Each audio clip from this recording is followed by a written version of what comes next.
Assam has again hosted a major youth basketball championship.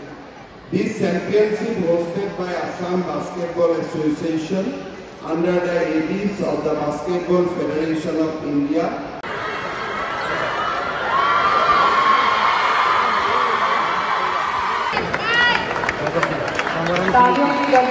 আজি successfully প্ৰথমবাৰৰ কাৰণে 25 বছৰৰ মূৰত under 23 basketball nationals ইয়াতে অনুষ্ঠিত হৈছিলে আৰু বছৰৰ পিছত ইমান সুন্দৰকৈ বুলি আমি আশা কৰি গৈছিলোঁ কিন্তু তাতকৈও বেছি খুব ভালকৈ হৈ গ'ল আৰু আজি ফাইনেলছখন হৈ গ'ল আজি ফাইনেলত আজি সুন্দৰকৈ গোটেই টিমখিনি আহিলে আৰু গোটেইখিনি এতিয়া আজি শেষ হৈ কালিলৈকে যাবগৈ আশা কৰিছোঁ যে আসাম বাস্কেটবল এছ'চিয়েশ্যনে যিখিনি পদক্ষেপ লৈছে যে বাস্কেটবলটো আগুৱাই লৈ যাবলৈ এইটো এটা আমি আৰম্ভণি ষ্টেপ বুলি ভাবিছোঁ।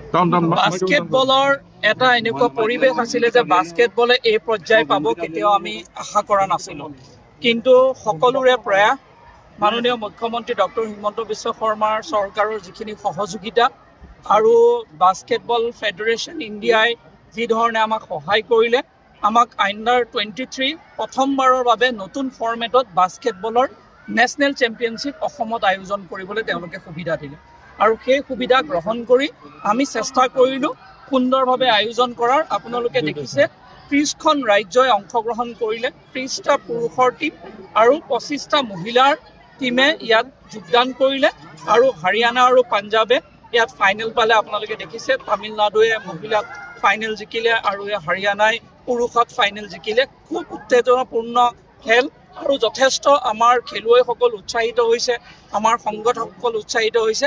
আমি সকলোকে ধন্যবাদ কৃতজ্ঞতা জনাইছোঁ আৰু অসম বাস্কেটবল এছ'চিয়েশ্যনে নতুনকৈ গঠন কৰি ইমান সুন্দৰভাৱে আয়োজন কৰাটো আমাৰ বাবে ঐতিহাসিক মুহূৰ্ত।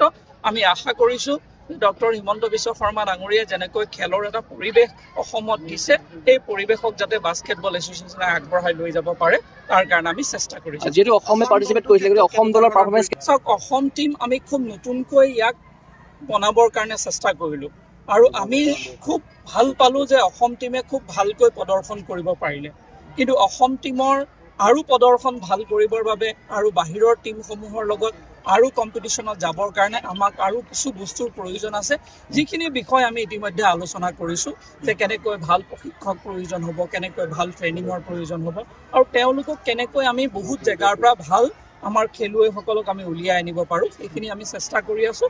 আমাৰ বিশ্বাস যে আমি সেইখিনি কৰিবলৈ সক্ষম হ'ম।